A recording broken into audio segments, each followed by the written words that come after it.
Bracket Persia అని రాసుకోండి.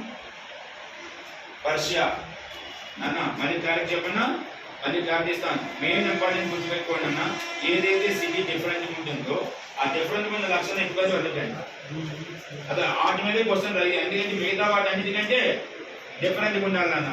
Treat civilisation Persia country అని రాసుకోండి. ట్రీట్ పర్షియా కంట్రీ అని రాసుకోండి. ట్రీట్ సివిలైజేషన్ పర్షియా కంట్రీ అని రాసుకున్నాను. నెక్స్ట్ క్వశ్చన్ రైట్ చేస్తున్నాం. మళ్ళీ చెప్పాలి. హౌసెస్ ఉన్నాయి కదా యాక్చువల్గా స్టోరీకి కాన్సెప్ట్ చెప్పండి, బిట్లో బ్యాటింగ్ చేయకండి.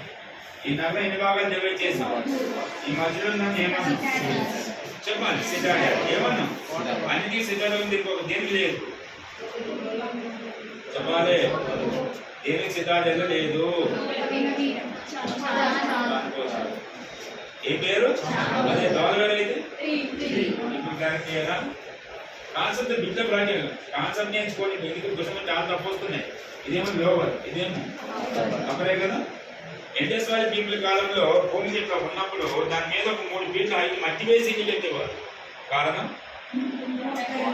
ఇండస్ వ్యాలీ పీపుల్ అనేవారు హైట్ లో ఎక్కువ కట్టడం అడిగితే simple answer floods of Indus valley. Indus reverse Indus అంటే సింధు ప్రాంతం వల్ల ఎక్కువ వరద వస్తాయి కాబట్టి అది వరద వచ్చినప్పుడు ఇంటికి ఏ ప్రమాదం లేకుండా ఉండడానికి ఇండస్ వ్యాలీ పీపుల్ హౌసెస్ అన్ని చాలా హైట్ లో కట్టడానికి ఇదో రీజన్ అన్న. ఓకేనా. Next question. రిచ్ పీపుల్కి పూర్ పీపుల్ మధ్యలో హౌసెస్ ఉన్న లక్షణాలు ఏమంటారు? అయితే పూర్ పీపుల్ హౌసెస్ లో కంపల్సరీగా ఒక వెల్ ఉంటుంది, రెండోదేమో గ్రేట్ బాత్ ఉంటుంది. కానీ రిచ్ పీపుల్ లో ఇంకో 2 యాడ్ అవ్వాలి.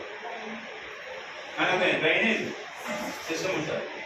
ఇది రిచ్ పీపుల్ లో. తర్వాత దీంతో పాటు ఇంటర్నల్ ఖాళీ ప్లేస్ పెరగంటారు తెలుసు కదా, కొంచెం ట్రీస్ మెయింటైన్ చేస్తారు. ఇది రిచ్ పీపుల్కి ఉన్న మళ్ళీ పూర్ పీపుల్కి ఉన్న బాగా రాస్తున్నాం.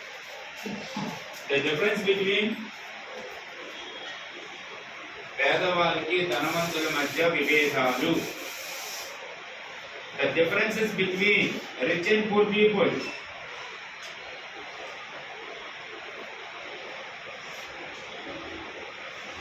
పేదవారికి ధనవంతుల మధ్యలో ఉన్న విభేదాలు. ఫస్ట్ వన్ పూర్ పీపుల్ పెట్టండి.